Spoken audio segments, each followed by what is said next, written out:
اعوذ باللہ من الشیطان الرجیم بسم اللہ الرحمن الرحیم الحمد للہ رب العالمین والصلاة والسلام علی افضل الخلق محمد وآلہ الطیبین الطاہرین اللہم صل علی محمد وآل محمد. آج ہم معرفت ابواب فقہ میں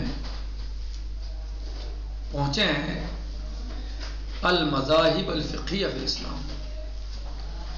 ہم اس چیز کو ہم پہنچے ہیں. آج ہم مذاہب فقہیہ کو پڑھیں گے جو اسلام کے مذاہب فقہیہ ہیں، جو مذاہب پائے جاتے ہیں اسلام میں فقہی اعتبار سے، ان کے بارے میں ہمیں آج پڑھنا اور دیکھنا ہے. کہہ رہے ہیں کہ عرفنا ان علم الفقہ هو العلم بالاحکام القوانین الاسلامیہ. ہم نے یہ بات جان لی اور ہم اس بات کو پہچانتے ہیں، سمجھتے ہیں، جانتے ہیں. ان علم الفقہ، علم فقہ وہ علم ہے احکام اور قوانین اسلامیہ کا. کیا ہے علم فقہ؟ علم ہے احکام اور قوانین اسلامیہ کا. من الحلال والحرام، حلال و حرام میں سے، واجب والواجب والمکروہ اور واجب والمکروہ، والمستحب اور مستحب کا، والصحیح وغیر الصحیح، اور علم ہے صحیح اور غیر صحیح کا. ہم نے پہچان لیا کہ علم فقہ جو ہے وہ علم ہے کس چیز کا؟ وہ جاننا ہے احکام اور قوانین اسلامیہ کو، حلال ہونے کے اعتبار سے، حرام ہونے کے اعتبار سے، واجب ہونے کے اعتبار سے، مکروہ ہونے کے اعتبار سے، مستحب اور ہونے کے اعتبار سے، صحیح اور غیر صحیح ہونے کے اعتبار سے جاننا ہے ان سب کا. وَأَمْثَالُ ذَلِكَ مِنَ الْأَحْكَامِ الْقَوَانِينِ، اور ان میں سے جو مثلا احکام قوانین کی مثلا مثالیں ہیں، جو اس طرح کی چیزیں ہیں، یعنی واجب، مکروہ، مستحب، صحیح، غیر صحیح، اور جو اس طریقے کی چیزیں پائی جاتی ہیں احکام اور قوانین میں، ان سب کے جاننے کا جاننا ہے، ان سب کا جاننا اور پہچاننا ہے، سمجھنا ہے. وَنَحْنُ نَعْرِفُ أَنَّ هَذِهِ الْأَحْكَامِ الْإِسْلَامِيَّةُ تُؤْخَذُ مِنَ الْقُرْآنِ الْكَرِيمِ. اور ہم اس بات کو بھی پہچانتے اور جانتے اور سمجھتے ہیں کہ یہ تمام کے تمام احکام اسلامیہ قرآن کریم سے لیے جاتے ہیں، قرآن کریم سے حاصل کیے جاتے ہیں. وَسُنَّةُ النَّبَوِيَّةُ الْمُطَہَّرَةُ الشَّرِیفَةُ، اور کہاں سے لیے جاتے ہیں احکام اسلامیہ؟ سنت نبویہ شریفہ سے، جو نبی صلی اللہ علیہ وسلم کی سنت ہے. لَقَدْ كَانَ لَكُمْ فِي رَسُولِ اللَّهِ أُسْوَةٌ حَسَنَةٌ، رسول کی سیرت آپ کے لیے اسوہ حسنہ. جس چیز پر وہ عمل کریں، جو بتائیں. سنت کا مطلب کیا ہوتا ہے؟ سنت طریقے سے وہ کرے ویسے ایک ہاں تقریر معصوم. ان سب پر ہمیں جو ہے وہ معصوم سے، ان سب چیزوں کے ذریعے سے ہمیں معصوم سے احکام کو حاصل کرنا ہے. چاہے وہ بتا کے ہمیں مطمئن کریں، سمجھائیں، بول کر سمجھائیں کہ یہ واجب ہے، یہ حرام ہے، یا وہ ہمیں عمل کر کے دکھلائیں، وہ بھی ہمارے لیے حجت ہے. یا پھر وہ کسی دوسرے انسان کو کرتا ہوا دیکھیں اور اس پر خاموش رہیں، تو وہ بھی ہمارے لیے حجت ہے، جسے تقریر معصوم علیہ السلام کہا جاتا ہے. کیونکہ معصوم غلط پر خاموش نہیں رہ سکتے. اگر کوئی انسان غلط کر رہا ہے تو یقیناً اس کی اصلاح فرمائیں گے، اس کو بتائیں گے کہ آپ کا یہ عمل خطا ہے، غلط ہے. وَنَعْرِفُ أَيْضًا أَنَّ الْمُسْلِمِينَ كَانُوا عَلَى عَهْدِ رَسُولِ اللَّهِ صلی اللہ علیہ وآلہ وسلم یأخذون منہ صلی اللہ علیہ وسلم احکام دینہم. اور ہم اس بات کو پہچانتے اور جانتے ہیں کہ مسلمان نبی محمد مصطفیٰ صلی اللہ علیہ وسلم کے زمانے میں احکام آپ صلی اللہ علیہ وسلم سے ہی لیا کرتے تھے. احکام کس سے لیتے تھے لوگ؟ احکام دین نبی صلی اللہ علیہ وسلم سے لیتے تھے.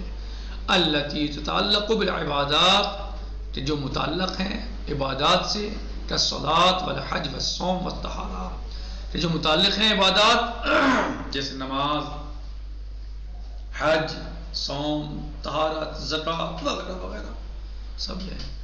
اول معاملات، یا وہ متعلق ہیں کس سے؟ احکام معاملات سے. کا قوانین البیع والشراء والاجارہ والاراضی والزواج والطلاق.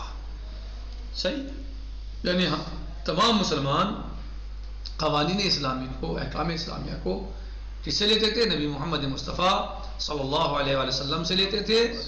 وہ احکام عبادات میں ہوتے تھے، جیسے مثلا نماز، روزہ، حج، زکوٰۃ وغیرہ، طہارت.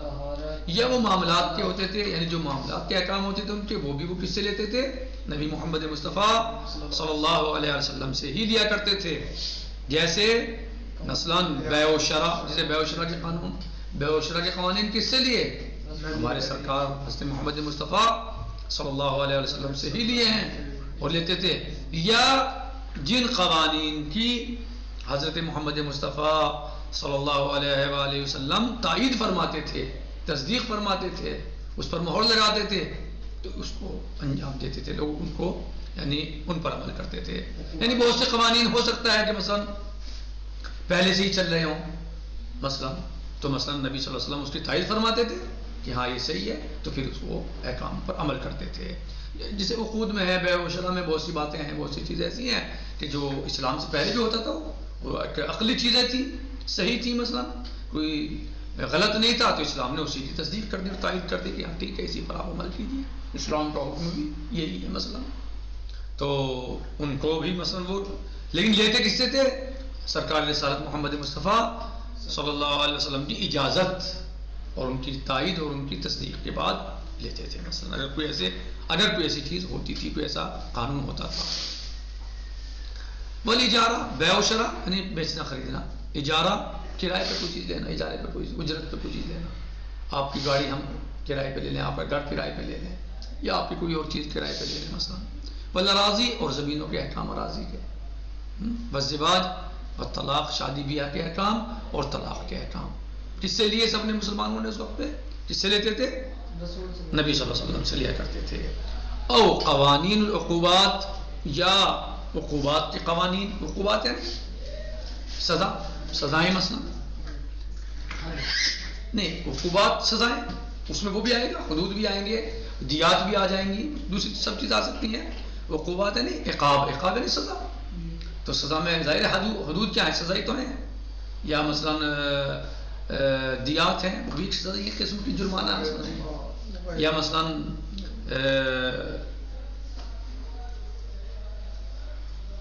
مثلا تعزیر ہے، تو تعزیر وہ بھی مثلا سزا ہی ہے. سزا یعنی جو اللہ عز و جل نے معین نہیں فرمائی ہے کسی بارے میں، لیکن نبی صلی اللہ علیہ وسلم کو مثلا اختیار ہے کہ وہ جتنا مثلا جو ہے وہ کسی کو سزا دیں. یعنی نبی کو اختیار تھا کہ وہ مثلا کسی چیز پہ، یعنی بعض چیز تو اللہ عز و جل نے معین فرمائی کہ زنا کی سزا یہ، اور اگر کوئی زنا محسنہ کرے تو اس کی سزا یہ، کوئی چوری کرے تو اس کی سزا یہ، کوئی مثلا جو ہے وہ شراب پیے تو اس کی سزا یہ مثلا. لیکن بعض ایسی ہیں کہ وہ اللہ نے معین نہیں فرمائی، اور نبی صلی اللہ علیہ وسلم کو مثلا کہ وہ تعزیر کر سکتے ہیں، یعنی جتنا چاہیں مثلا وہ اس کو سزا دے سکتے ہیں. اس میں 100 کوڑے، 10 کوڑے، 20 کوڑے، جیسے وہ مناسب سمجھے اصطلاح. تو نبی صلی اللہ علیہ وسلم نے جو مثلا اس کے بارے میں مثلا فرمایا، مثلا تعزیرات نہیں، یہ سب کیا سزائیں ہیں.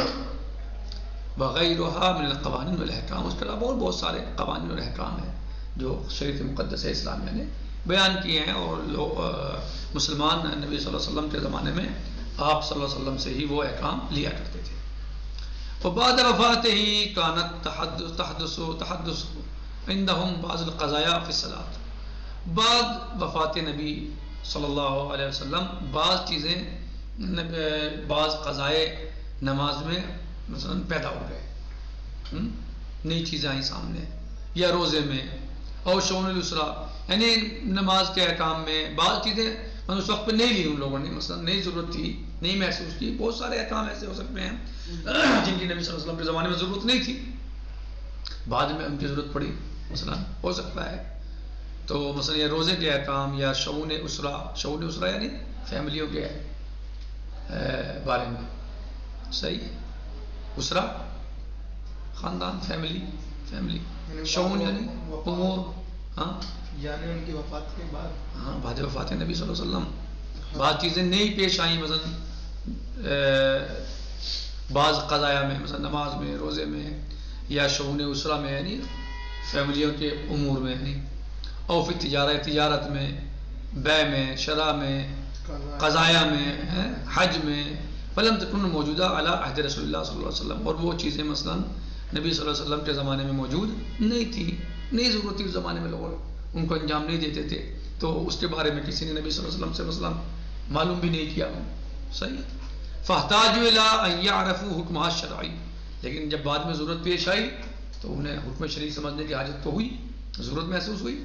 صحیح. جب وہ چیزیں آئیں، وہ معاملات آئے، وہ باتیں آئیں، وہ امور آئے، تو پھر کیا انہیں حاجت ہوئی کہ احکام کو جانیں، احکام شرعی کو سمجھیں.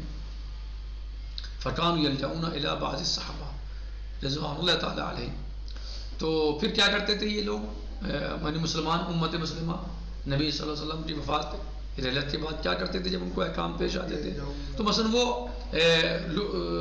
رجوع کرتے تھے، پلٹتے تھے.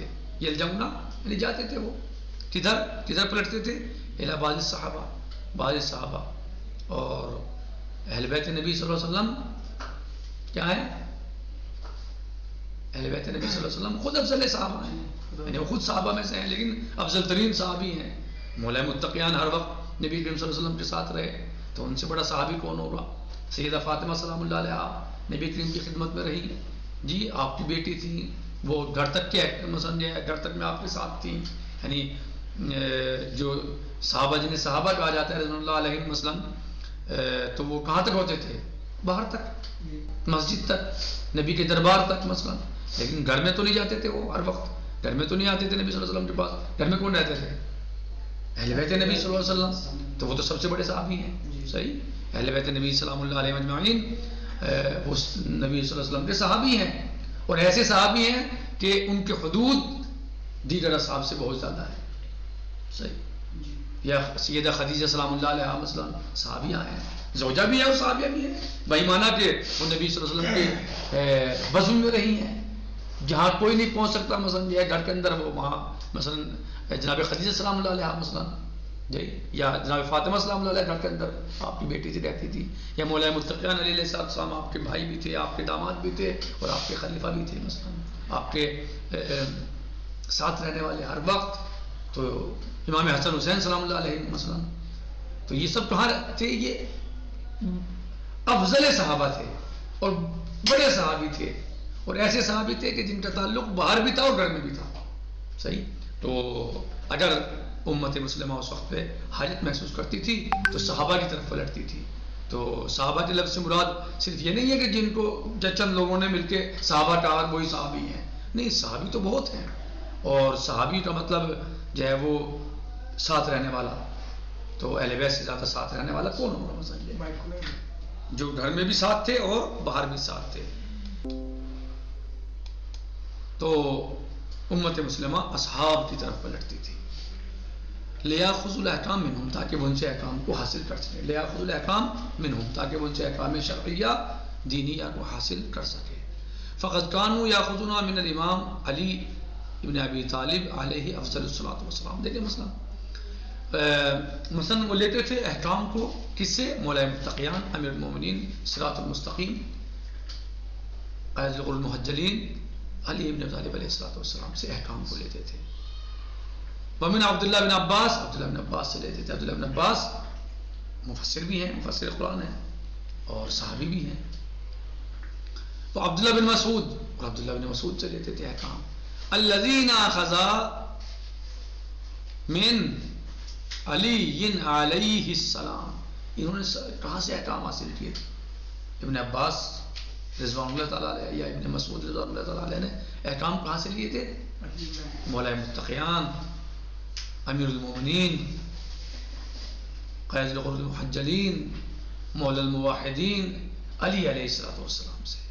کس سے لیے تھے احکام؟ علی علیہ السلام سے، کیونکہ یہ ان کے شاگرد تھے. جتنے واقعات ہیں مثلا کہ ابن عباس نے کو مثلا مولانا نے تفسیر قرآن سمجھائی، بتائی، پوری رات گزر گئی، مثلا روایات موجود ہیں. صحیح. وَكَانَ أَعْلَمُ الصَّحَابَةِ عَلِيًّا عَلَيْهِ السَّلَامُ، اور اصحاب میں سب سے زیادہ جاننے والے، سب سے بڑے عالم کون تھے؟ امیر المومنین علی علیہ السلام. بہت ساری روایات ہیں اس طرح کی. طرفین میں فریقین کی یہاں روایتیں پائی جاتی ہیں. ایسا نہیں کہ ہم کہہ رہے ہیں یا ہمارے مثلا ہمارا عقیدہ نظریہ نہیں. فریقین میں پائی جاتی ہے بات, ان کی کتابوں میں پائی جاتی ہے بات, فریقین کی کتابوں میں بات موجود ہے کہ مولا متقیان علی علیہ السلام عالم الصحابہ تھے, افقہ الصحابہ تھے, افقہ الناس تھے, سب سے بڑے فقیہ, سب سے زیادہ علم رکھنے والے صحیح تھے. کون؟ علی علیہ السلام. فقد ورد عن رسول اللہ صلی اللہ علیہ وآلہ وسلم, نبی اعظم محمد مصطفیٰ صلی اللہ علیہ وسلم سے روایت میں آیا ہے, آپ صلی اللہ علیہ وسلم فرماتے ہیں قولہ فی علی علیہ السلام, فرمان مولا متقیان علی علیہ السلام کے بارے میں کیا؟ انا مدینۃ العلم وعلی بابها, میں شہر علم ہوں اور علی اس کا دروازہ ہے. میں شہر علم ہوں اور علی اس کا دروازہ ہے. وفی هذه الفترة نجد الفتاوى تختلف في بعض الاحيان بین الصحابۃ رضوان اللہ تعالی علیہم. اور اس فترے میں اس وقت میں فترہ ہے نہیں, اس وقت میں ہم پاتے ہیں کہ بعض فتاوے کبھی کبھی مختلف ہوتے تھے اصحاب کے درمیان. یعنی ایک صحابی کچھ کہہ رہا ہے, دوسرا صحابی کچھ اور بیان کر رہا ہے. وحینما جاء الجیل الذی بعدهم, اور جو نسل, جیل یعنی نسل, اور جو نسل آئی ہے, جب نسل آئی جی احیانا کبھی احیانا کبھی بعض احیانا کبھی اختلاف بھی ہوتا تھا ان کے فتاوے میں. وحینما جاء الجیل الذی بعدهم, اور جب وہ جیل آئی, نسل آئی جو ان کے بعد تھی, کن کے بعد؟ صحابہ کے بعد. اور یسمى بالتابعین, اس جیل کو, اس نسل کو, ان افراد کو کیا کہا جاتا ہے؟ تابعین کہا جاتا ہے. کن کو؟ جو اصحاب کرام کے بعد آئے ہیں, یعنی اصحاب کے بعد جن کا دور ہے انہیں کیا کہا جاتا ہے؟ تابعین. کثر الاجتہاد والاختلاف فی الفتاوی, اور ان کے زمانے میں کیا ہوا؟ اجتہاد بہت زیادہ ہوا اور اختلاف ہوئے فتووں میں. ولیکن لم تکن ہناک مذاہب, لیکن اس وقت پہ مذاہب نہیں تھے, بس فتووں میں اختلاف ہوتا تھا. مذہب کچھ نہیں تھا, سب مسلمان تھے صحیح, مذہب کوئی نہیں تھا, کوئی فیو نہیں تھا, الگ سے ہوتے تھے فتووں میں اختلاف ہوتے تھے. کما ہے اليوم, لیکن مذاہب نہیں تھے جیسے آج مذہب ہیں. آج مذہب بن گیا, ابو حنیفہ کا مذہب الگ ہے, تو امام مالک کا مذہب الگ ہے, تو امام شافعی کا مذہب الگ ہے, تو امام احمد بن حنبل کا مذہب الگ ہے, تو اہل حدیث الگ ہیں صحیح. تو یا اور مذاہب مثلا یا تو فرق نہیں تھا, حتی اہل سنت کے درمیان بھی مذاہب میں فرق نہیں تھا, یا شیعہ سنی کے اعتبار سے مثلا ٹھیک ہے. جو اہل بیت علیہ السلام کے پیروکار ہوتے تھے ان کو شیعہ کہا جاتا تھا, شیعہ نے علی مثلا کہا جاتا تھا, لیکن ویسے کوئی فرق نہیں تھا کہ مذہب بن گئے ہوں, بلکہ مسلمان تھا, امت مسلمہ مثلا. کما ہے اليوم, جیسے کہ آج مثلا مذاہب بن گئے, کتنے مذہب ہو گئے امت مسلمہ میں, اور فرقوں میں تقسیم ہو گئی امت مسلمہ. بل کان المسلمون یرجعون الی علماء الصحابہ, بلکہ اس وقت مسلمان رجوع کرتے تھے, کدھر کرتے تھے رجوع؟ الی علماء الصحابہ, علماء کی طرف, صحابہ میں. اب تابعین, یہ تابعین کی طرف, ان کو کوئی حکم معلوم کرنا ہوتا تھا, اس کو سیکھنا جاننا چاہتے تھے, سمجھنا چاہتے تھے, کہاں رجوع کرتے تھے؟ صحابہ کی طرف یا تابعین کی طرف. وَإِلَىٰ أَئِمَّةِ أَهْلِ الْبَيْتِ عَلَيْهِمُ الصَّلَاةُ وَالسَّلَامُ فِي مَعْرِفَةِ الْمَسَائِلِ الَّتِي يَبْتَلُونَ بِهَا, یا وہ رجوع کرتے تھے کدھر؟ ائمہ اہل بیت علیہ السلام کی طرف, اور اکثر و بیشتر مسائل علمی, مسائل دینیہ اہل بیت علیہ السلام حل فرمایا کرتے تھے. حتیٰ جو حکام ہوتے تھے اس زمانے میں وہ بھی اہل بیت علیہ السلام کی طرف رجوع کرتے تھے. یعنی جو حاکم جس امام کے زمانے میں رہا یا جس اہل بیت کی فرد کے زمانے میں رہا, وہ اس کی طرف مشکل سے مشکل, کڑی سے کڑی وقت میں رجوع کیا کرتا تھا اس مسئلے میں یا احکام شرعی میں. جیسے کہ روایات سے اور تاریخ سے بات ثابت اور موجود ہے, حتیٰ اقوال موجود ہے دیگر لوگوں کے. مثلا وقد کان فی تلک الفترہ الامام علی ابن الحسین السجاد علیہ السلام والامام محمد بن علی الباقر علیہ السلام والامام جعفر محمد الصادق علیہ السلام من ائمۃ اہل بیت علیہ السلام. اور یہ مثلا امام سجاد علیہ السلام کے زمانے میں, یا امام باقر علیہ السلام کا زمانہ رہا, یا امام صادق علیہ السلام کا زمانہ رہا, اور دیگر ائمہ اہل بیت علیہ السلام مثلا سبھی اپنے زمانے میں اپنے وقت کے سب سے بڑے عالم ہوتے تھے, ان کے مقابل کوئی عالم نہیں ہوتا تھا. اس بات کا بھی اعتراف طرفین اور فریقین میں پایا جاتا ہے. اس بات پر سب لوگ متفق ہیں کہ ائمہ اہل بیت علیہ السلام اپنے وقت کے سب سے بڑے عالم تھے. ان کے زمانے میں ان سے بڑا کوئی عالم نہیں ہوتا تھا.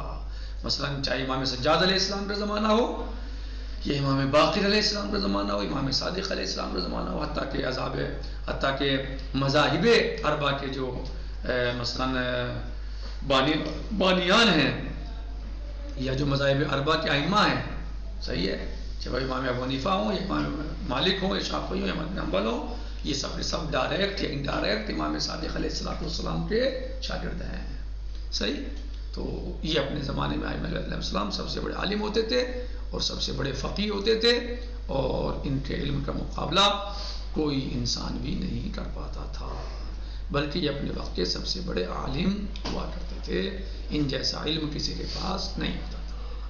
اسی لیے حکام بھی یا مثلا علماء اور فقہاء بھی اگر کسی بڑی مشکل میں پھنس جاتے تھے تو وہ ائمہ اہل بیت علیہ السلام کی طرف رجوع کیا کرتے تھے. نکتفی علی هذا المقدار, باقی غداً سہجی انشاءاللہ. والحمد للہ رب العالمین, والسلام علیکم ورحمۃ اللہ وبرکاتہ. فی امان اللہ. خدا